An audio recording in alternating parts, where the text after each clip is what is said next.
Growing up, my block was a mix between Mr. Rogers and Sesame Street. Crack hit my neighborhood in the early 80s, and you could follow the trail of white feet to the suburbs. All of a sudden, my world changed. My Asian, white, and Indian neighbors were gone. There was no variety left, only those with no capes who could not escape. That is the earliest point in my life I remember pondering the place and space I was in and its acceptance of me. Grew up not quite a corner boy, not a thug, from chef to patrolman. Friends don't come around no more, and I can't hang out at the liquor store. I don't belong here. I moved closer to work because I love this job so much. What a mistake that was. The economy hit rock bottom and white flight was in full swing again. Those I spent my career arresting began to move into the homes that my neighbors left vacant. The sun would rise again and I was greeted by newfound looks of recognition. My kids could no longer play outside. Shots were now being fired in my backyard, and my wife would call for me to come home and check on her and the kids, but I could not, and my colleagues could not. We don't belong here, she'd say.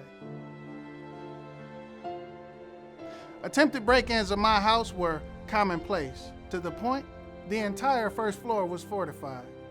I bought a dog to watch out for my family when I could not. They tried to steal that dog.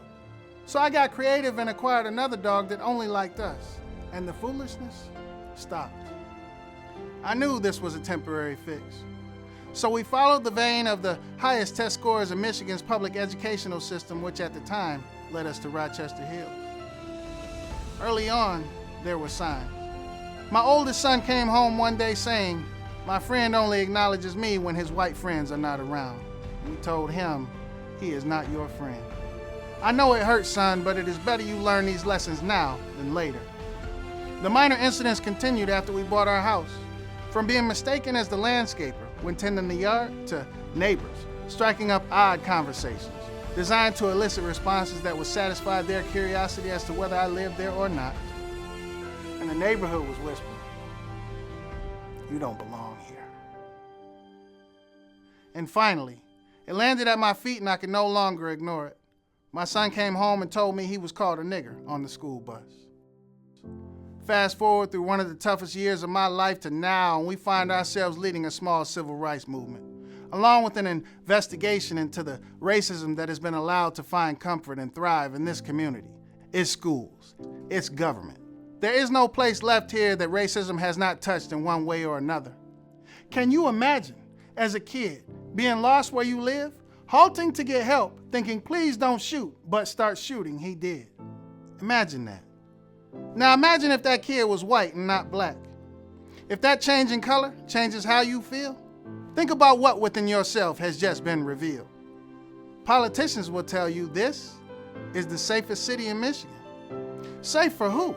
As long as my skin matches the color of you, boy, you don't belong here.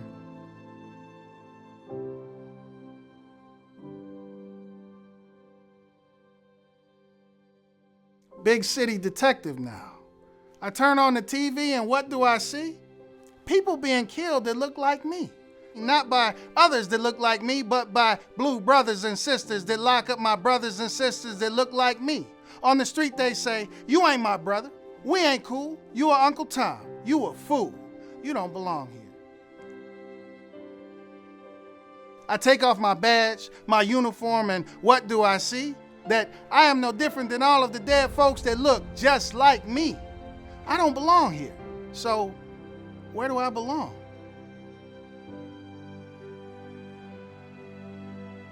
The privilege this piece of tin affords me is not ever present, but its power provides a glimpse into a world that is an area of denial dependent on skin tone. In that world, I get to see how plans for black and brown lives are laid out.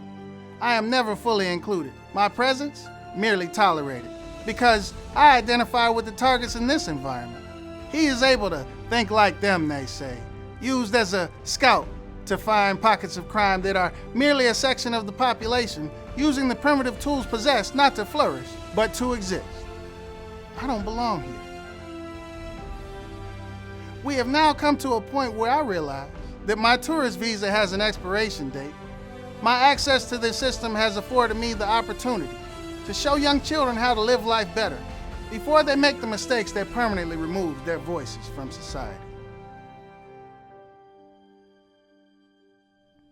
Mainstream media is a prostitute. It weaves and cultivates a narrative of misery from a loom of white supremacy, giving each thread brilliant color from the varying blood types of discarded black bodies. Like a thick fog that makes it difficult to see without the right lens, that there are black superheroes in the ghetto. You just need to know where to look.